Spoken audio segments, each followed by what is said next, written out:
السلام علیکم ورحمۃ اللہ وبرکاتہ۔ میں آپ کا میزبان حافظ محمد اقبال انجم اور آپ چینل دیکھ رہے ہیں سچ اسلام۔ تو پہلے آپ نے سورۃ فاتحہ کی تفسیر کو سنا، مضامین کو سنا، اور آج انشاءاللہ ہم گفتگو کرنے جا رہے ہیں اعوذ باللہ من الشیطان الرجیم پر۔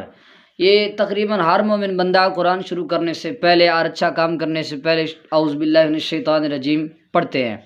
تو اعوذ باللہ من الشیطان الرجیم کیوں پڑھا جاتا ہے؟ یہ کیا قرآن پاک میں بھی آیا ہے؟ اس کا حکم کیا ہے اور اسے کیوں پڑھا جاتا ہے؟ تو انشاءاللہ اعوذ باللہ من الشیطان الرجیم کی جتنی بھی ڈیٹیل ہے تفصیل کے ساتھ میں اپنے ناقص العلم کے مطابق آپ کو بتانے جا رہا ہوں۔ تو جو قرآن کا علم حاصل کرنا چاہتا ہے، قرآن کو سمجھنا چاہتا ہے، وہ ویڈیو کے ساتھ جڑا رہے۔ اور ویڈیو سٹارٹ کرتے ہیں، لیکن اس سے پہلے ایک چھوٹی سی ریکویسٹ یہ ہے کہ اگر آپ میرے چینل پر نئے ہیں تو میرے چینل کو سبسکرائب کر دیں، ساتھ میں گھنٹی والے بٹن کو بھی دبا دیں تاکہ ہماری ہر آنے والی نئی ویڈیو آپ تک سب سے پہلے پہنچ جائے۔ ہمارا مشن صرف یہی ہے کہ ہم اپنے مسلمان نوجوان جو ہیں ان کے سینوں میں قرآن کا علم جو ہے وہ اللہ کی توفیق سے، اللہ کی مدد سے ڈالنا چاہتے ہیں تاکہ ہمارے نوجوان گمراہ ہونے سے بچ جائیں اور عیسائیت، یہودیت، مرزائیت کا بائیکاٹ کر سکے۔ تو آئیے ہم جانتے ہیں کہ اعوذ باللہ من الشیطان الرجیم کیوں پڑھا جاتا ہے اور اس کا حکم کیا ہے، اور ہر مسلمان اس سے کیوں پڑھتا ہے، کیا یہ قرآن میں پاک میں بھی آیا ہے؟ تو آئیے پڑھتے ہیں اعوذ باللہ من الشیطان الرجیم کی تفسیر۔ تو ہم آ چکے ہیں قرآن کی تفسیر پر۔ تو اعوذ باللہ من الشیطان الرجیم، میں شیطان مردود کے وسوسوں سے، شیطان مردود سے اللہ کی پناہ میں آتا ہوں۔ اعوذ باللہ کے مفردات کے معنی قرآن مجید میں اللہ تعالیٰ کا ارشاد ہوتا ہے سورۃ نحل آیت نمبر 58 میں، پس جب آپ قرآن پڑھنے لگیں تو شیطان مردود سے اللہ کی پناہ طلب کریں۔ استعاذہ کا معنی ہے کسی ناپسندیدہ چیز سے بچنے کے لیے کسی چیز کی پناہ میں آنا۔ شیطان کا لفظ شطن سے ماخوذ ہے، اس کا معنی ہے خیر سے دور ہونا۔ شیطان کو شیطان اس لیے کہتے ہیں کہ وہ اللہ کی رحمت سے دور ہو گیا۔ ایک قول یہ ہے کہ شیطان شید سے ماخوذ ہے، اس کا معنی ہے ہلاک ہونا۔ اس بنا پر کہ شیطان کو شیطان اس لیے کہتے ہیں کہ وہ اللہ تعالیٰ کے قہر و غضب میں ہلاک ہو گیا۔ رجیم کا لفظ رجم سے ماخوذ ہے، اس کا معنی ہے سنسار کرنا، قتل کرنا، لعنت کرنا، دھدکارنا، کیونکہ اللہ نے شیطان پر لعنت کی ہے، اس کو دھدکار کر راندہ بارگاہ کر دیا ہے، اس وجہ سے اس کو رجیم کہتے ہیں۔ اعوذ باللہ کے صرف اور اعراب کا بیان۔ شیطان صفت مشبہ کا صیغہ ہے، اگر یہ شید سے بنا ہے تو اس کا وزن فعلان ہے، اور اگر یہ شطن سے بنا ہے تو اس کا وزن فعال ہے۔ رجیم فاعل کے وزن پر صفت مشبہ کا صیغہ ہے اور مفعول کے معنی میں، اس کا معنی ہے راندہ ہوا، دھدکارا ہوا۔ من ابتدا کے لیے ہے اور جار مجرور اعوذ کے متعلق ہے، اس کا معنی ہے میں شیطان رجیم سے پناہ مانگنے کی ابتدا اللہ سے کرتا ہوں، اور یہ من سببیہ بھی ہو سکتا ہے، اس کا معنی ہوگا شیطان رجیم کے سبب سے میں اللہ کی پناہ میں آتا ہوں۔ نماز اور غیر نماز میں اعوذ باللہ پڑھنے کے متعلق احادیث۔ ابو داؤد روایت کرتے ہیں کہ حضرت ابو سعید خدری رضی اللہ تعالیٰ عنہ بیان کرتے ہیں کہ رسول اللہ صلی اللہ علیہ وسلم جب رات کو نماز میں قیام کرتے تو اللہ اکبر کہتے، پھر پڑھتے سبحانک اللہم و بحمدک و تبارک اسمک و تعالی جدک و لا الہ غیرک، پھر 3 مرتبہ لا الہ الا اللہ پڑھتے، پھر 3 مرتبہ پڑھتے اللہ اکبر، اللہ اکبر، اعوذ باللہ السمیع العلیم من الشیطان الرجیم۔ آگے بھی پڑھتے میں اللہ کی پناہ طلب کرتا ہوں جو بہت سننے والا، بہت جاننے والا، شیطان رجیم کے مجنون کرنے، اس کے تکبر، اس کے شر سے۔ اس کے بعد آپ کی رد کرتے۔ اس حدیث کو امام عبد الرزاق نے کوٹ کیا ہے اور المصنف میں کیا، امام بہقی نے بھی کیا ہے، سنن کبریٰ میں بھی ہے۔ روایت کرتے ہیں کہ امام ابن ابی شیبہ روایت کرتے ہیں کہ حضرت جبیر بن معطم بیان فرماتے ہیں کرتے ہیں کہ جب نبی کریم صلی اللہ علیہ وآلہ وسلم نماز شروع کرتے تو فرماتے اللہم انی اعوذ بک من الشیطان الرجیم، یہ المصنف میں ہے۔ امام عبد الرزاق روایت کرتے ہیں عطا نے کہا اعوذ باللہ پڑھنا ہر قرأت میں واجب ہے، خواہ وہ قرأت نماز میں ہو یا غیر نماز میں، کیونکہ اللہ تعالیٰ نے فرمایا ہے پس جب آپ قرآن پڑھنے لگے تو شیطان مردود سے اللہ تعالیٰ کی پناہ طلب کریں۔ نحل۔ ابن جریج نے کہا ہاں میں پڑھتا ہوں بسم اللہ الرحمن الرحیم، اعوذ باللہ السمیع العلیم الرحمن الرحیم من الشیطان الرجیم و اعوذ بک ربی، یہ عطا نے کہا، یہ ابن جرجیر کہا کہ میں اس طرح پڑھتا ہوں، تو عطا نے کہا یہ پڑھنا بھی تمہیں کفایت کرے گا، لیکن تم اعوذ باللہ من الشیطان الرجیم سے زیادہ نہ پڑھا کرو، ٹھیک ہے۔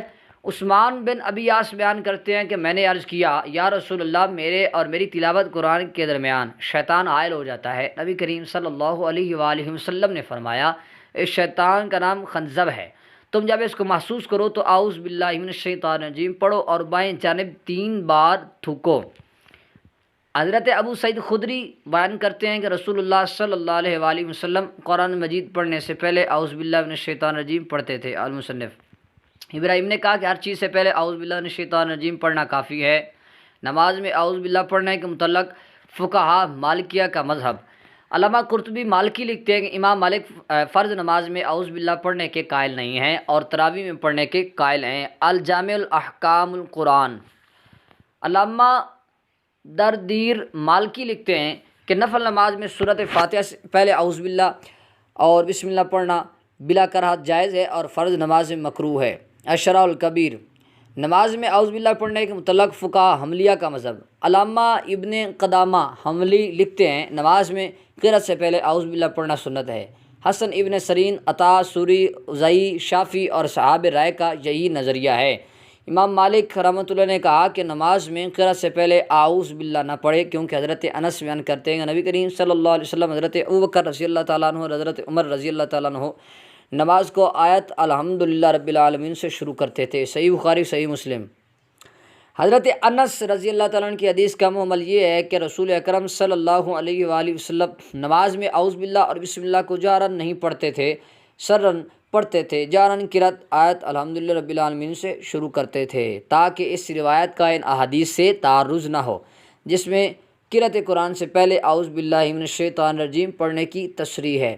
نماز میں اعوذ باللہ پڑھنے کے متعلق فقہا شافعیہ کا مذہب۔ علامہ نووی شافعیہ لکھتے ہیں کہ دعائے استفتاح سبحانک اللہ یعنی کہ اس کے بعد اعوذ باللہ من الشیطان الرجیم پڑھنا مستحب ہے۔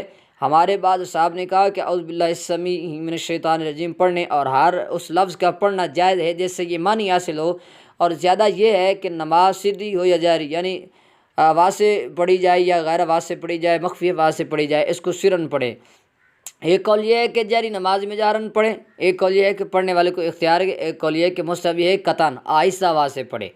نیز مذہب یہ ہے کہ ہر رکعت میں اعوذ باللہ پڑھے اور پہلے رکعت میں پڑھنا زیادہ موقع ہے۔ امام شافعی نے اس کی تصریح کی ہے اور روضۃ الطالبین میں۔ نماز میں اعوذ باللہ پڑھنے کے متعلق فقہا احناف کا مذہب۔ علامہ علاء الدین حسکفی حنفی لکھتے ہیں کہ جب نماز میں قرأت شروع کرے تو اعوذ باللہ پڑھے، اگر سورۃ فاتحہ مکمل پڑھنے کے بعد اس کو اعوذ باللہ پڑھنا یاد آیا تو اب اس کو چھوڑ دے، اور اگر سورۃ فاتحہ کے دوران اس کو یاد آیا تو اعوذ باللہ پڑھے اور از سر نو سورۃ فاتحہ پڑھے اور از سر نو سورۃ فاتحہ پڑھے، اور جب شاگرد استاد کو قرآن مجید سنائے تو اس وقت اعوذ باللہ نہ پڑھے، یعنی اس وقت پڑھنا سنت نہیں ہے۔ جب مسبوق اپنی بقیہ نماز پڑھنے کے لیے کھڑا ہو تو قرأت سے پہلے اعوذ باللہ پڑھے۔ امام عید کی نماز میں تکبیرات عید کے بعد اعوذ باللہ پڑھے، کیونکہ تکبیرات کی عید کے بعد قرأت شروع ہو جاتی ہے۔ رد المختار۔ علامہ ابن عابدین شامی حنفی لکھتے ہیں اگر سورۃ فاتحہ کے دوران اس کو اعوذ باللہ پڑھنا یاد آیا تو اب سورۃ فاتحہ کو دوبارہ اعوذ باللہ کے ساتھ پڑھنا درست نہیں ہے، کیونکہ اس سے لازم آئے گا کہ سنت کی وجہ سے فرض کو چھوڑ دیا، کیونکہ قرأت کرنا فرض ہے نا، چھوڑ دیا، اس سے واجب کا ترک کرنا بھی لازم ہے، کیونکہ سورۃ فاتحہ یا اس کے اکثر حصے کو دوبارہ پڑھنا سجدہ سہو کا موجب ہے۔ اور فقیہ ابو جعفر نے نوادر میں ذکر کیا ہے کہ نماز میں اللہ اکبر پڑھنے کے بعد اعوذ باللہ اور بسم اللہ پڑھی اور ثنا پڑھنا بھول گیا تو اب ثنا نہ پڑھے۔ اسی طرح اگر اس نے اللہ اکبر کے بعد قرأت شروع کر دی، ثنا، اعوذ باللہ اور بسم اللہ پڑھنا بھول گیا تو اب ان کو دوبارہ نہ پڑھیں، کیونکہ ان کا محل فوت ہو گیا اور اس پر سجدہ سہو نہیں ہے۔ اس کو زادی نے ذکر کیا۔ خلاصہ یہ ہے کہ علامہ حسکفی کا یہ کہنا درست نہیں ہے۔ اگر اعوذ باللہ پڑھنا بھول گیا اور سورۃ فاتحہ پڑھنا شروع کر دی تو اعوذ باللہ پڑھ کر آدھ سرے یعنی کہ پھر سے دوبارہ سورۃ فاتحہ پڑھنا شروع کرے۔ ذخیرہ میں یہ مذکور ہے اگر کوئی شخص بسم اللہ الرحمن الرحیم پڑھے اور اس سے اس کا مقصد قرآن مجید کی تلاوت ہو تو اس سے پہلے اعوذ باللہ پڑھے، اور اگر حصول برکت کے لیے بسم اللہ پڑھتا ہے تو پھر اس سے پہلے اعوذ باللہ نہ پڑھے۔ کیا تم نہیں دیکھتے جب کوئی شخص شکر ادا کرنے کی نیت سے الحمدللہ رب العالمین پڑھتا ہے تو پھر اس سے پہلے اعوذ باللہ پڑھنے کی ضرورت نہیں ہے۔ اگر قرآن مجید کا قصد کرتا ہے تو پھر اس سے پہلے اعوذ باللہ پڑھنا ضروری ہے۔ یہ قاعدہ پڑھنے کے اعتبار سے ہے، افعال کے لیے یہ قاعدہ نہیں ہے۔ اس لیے بیت الخلاء جانے سے پہلے اعوذ باللہ من الخبث والخبائث پڑھنا اس قاعدے کے منافی نہیں ہے۔ علامہ حلبی حنفی لکھتے ہیں کہ نماز میں ثنا کے بعد اعوذ باللہ پڑھنا جمہور علماء کے نزدیک سنت ہے۔ سوری، امام سوری اور عطا نے یہ کہا ہے کہ یہ واجب ہے، کیونکہ اللہ تعالیٰ نے قرآن مجید پڑھنے سے پہلے اعوذ باللہ من الشیطان الرجیم پڑھنے کا حکم دیا ہے، اور امر وجوب کے لیے ہوتا ہے۔ اس کا جواب یہ ہے کہ ان کا یہ قول اجماع کے خلاف ہے۔ اعوذ باللہ پڑھنے کے محل میں اختلاف ہے۔ امام ابو یوسف کے نزدیک اس کا محل ثنا کے بعد ہے اور یہ قرأت کے تابع نہیں ہے، لہذا جو شخص بھی ثنا پڑھے گا وہ اعوذ باللہ پڑھے گا، کیونکہ اعوذ باللہ پڑھنا دافع وسوسہ کے سب محتاج ہیں، لہذا امام اور منفرد جس طرح ثنا کے بعد اعوذ باللہ پڑھیں اسی طرح مقتدی بھی پڑھے، اور عید کی نماز میں بھی امام اس کو ثنا کے بعد پڑھے، نہ کہ تکبیرات کے بعد۔ اور امام ابو حنیفہ، امام محمد کے نزدیک اعوذ باللہ پڑھنا قرأت کے تابع ہے، لہذا جو شخص تلاوت کرے گا وہی اعوذ باللہ پڑھے گا، کیونکہ اللہ تعالیٰ نے فرمایا جب تم قرآن پڑھنے لگو تو شیطان رجیم سے اللہ کی پناہ طلب کرو، اور مقتدی کیونکہ قرأت نہیں اس لیے وہ اعوذ باللہ نہیں پڑھے گا، اور امام اور مفرد کیونکہ قرأت کرتے ہیں اس لیے وہ اعوذ باللہ پڑھیں گے۔ اسی طرح عید کی نماز میں کیونکہ قرأت تکبیرات کے بعد شروع ہوتی ہے اس لیے تکبیرات کے بعد اعوذ باللہ پڑھی جائے گی۔ فتاویٰ قاضی خان ہدایہ اس کی شروع کافی اختیار اور اکثر کتابوں میں امام ابو حنیفہ، امام محمد کے قول کو ترجیح دی گئی ہے۔ اعوذ باللہ پڑھنا قرأت کے تابع ہے اور ہمارا بھی یہی مختار ہے۔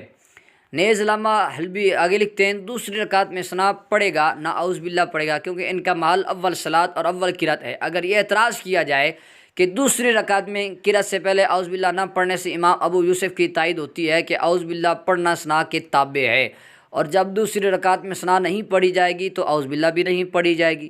اگر یہ قرأت کے تابع ہوتی جیسا کہ امام ابو حنیفہ کا قول ہے تو دوسری رکعت میں قرأت سے پہلے اعوذ باللہ کو بھی پڑھا جاتا۔ اس طریقے میں امام ابو یوسف کے قول پر عمل ہے، حالانکہ تمہارے نزدیک امام ابو حنیفہ رحمۃ اللہ علیہ اور امام محمد رحمۃ اللہ علیہ کا قول مختار ہے۔ اس کا جواب یہ ہے کہ جب نمازی نے ایک مرتبہ قرأت سے پہلے اعوذ باللہ کو پڑھ لیا، قرأت کے درمیان میں کسی اجنبی فعل کو داخل نہیں کیا، تو اس کے لیے دوبارہ اعوذ باللہ پڑھنا سنت نہیں ہے، اور افعال نماز قرأت کے حق میں اجنبی نہیں ہے، کیونکہ نماز کے اعتبار سے تمام افعال واحد ہیں، لہذا اس کی قرأت کے دوران کوئی اجنبی فعل خلل انداز نہیں ہوا، اس لیے اب اعوذ باللہ کا تکرار مسنون نہیں ہے۔ تو یہ تھی جناب اعوذ باللہ من الشیطان الرجیم کی تفسیر۔ تو اگر آپ کو سمجھ نہ آئی ہو کسی میری بات کی تو آپ کومنٹ میں مجھ سے پوچھ سکتے ہیں اور سوال بھی کر سکتے ہیں، انشاءاللہ آپ کو جواب دیا جائے گا، اور دعا کرتا ہوں کہ جو میں نے آپ کو سنایا اس میں میں خود بھی عمل کروں، اور اللہ پاک ہر مسلمان کو عمل کرنے کی توفیق نصیب فرمائے۔ تو ایک بار جاتے جاتے پھر گزارش ہے کہ اگر آپ میرے چینل پر نئے ہیں تو میرے چینل کو سبسکرائب کر دیں۔ اللہ پاک ہر مسلمان کے حال پہ اپنا خاص رحم و کرم فرمائے، آمین ثم آمین۔ وآخر دعوانا ان الحمد للہ رب العالمین۔